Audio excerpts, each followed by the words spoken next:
পাভেল কি করছো? আচ্ছা দর্শক, এখন হচ্ছে পাভেল আজকে আমাদের গরুর মাংস রান্না করে খাওয়াবে। এই জন্য দেখেন ইউটিউবে সার্চ দিচ্ছে। কি লিখেছো পাভেল? দেখি সার্চ কি দিয়েছো দেখি। দেখো, বাসায় খুব সহজে গরুর মাংসের ভুনা রান্নার রেসিপি। বোঝেন পাভেল?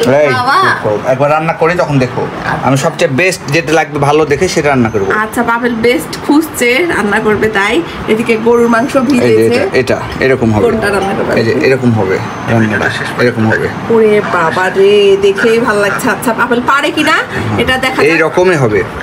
যে এখানে গরুর মাংস ভিজিয়ে রেখেছে, কিন্তু অলরেডি মশলা বের করেছে, গরুর মাংস ভিজিয়েছে। এখন কি করবা? পেঁয়াজ কাটতে হবে। পেঁয়াজ কাটবা? এখন পাভেল পেঁয়াজ এরকম করে পেঁয়াজ কাটতে হবে, এরকম করে পেঁয়াজ কাটতে পারবে। পরিবর্তন হয়ে আসছে। এখন এখানে দিয়ে দিচ্ছি পেস্ট লাগবে। পাভেল বানানোর আগে লাল ফেলছে। পাভেল কি করছো? লাল ফেলছো কেন? বানাও আগে। করবো, দাঁড়াও। বানানোর আগে লাল ফেলছে, বলেন তাহলে কি বুঝেন? আগে নখটা কেটে আসো, যাও। এই যে এটা দেখে সুন্দর করে বানিয়ে দাও। হয়ে গেল তোমার বানানো শেষ?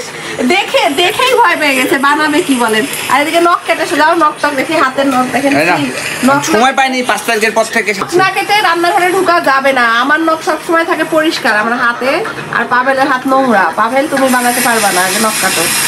তারপরে অনেক ভেজাল, অনেক ক্যাচাল, অনেক কথাবার্তার পর এই তো হয়ে গেছে আমাদের গরুর মাংস। গরুর মাংস রান্না কমপ্লিট। এখন আমি একটা বাটিতে কয়েকটা মাংস উঠিয়ে নিয়েছি, মানে আমরা যতটুকু খাবো ততটুকু মাংস উঠিয়ে নিয়েছি। আর এদিকে কিন্তু আমার রুটি করাও হয়ে গিয়েছে। পাভেল রান্না করব বলে কিন্তু পালিয়ে গেছে।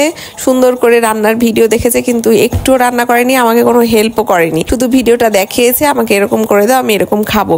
আমি বলছিলাম যে আমি পারবো না, আমার শরীর ভালো লাগছে না।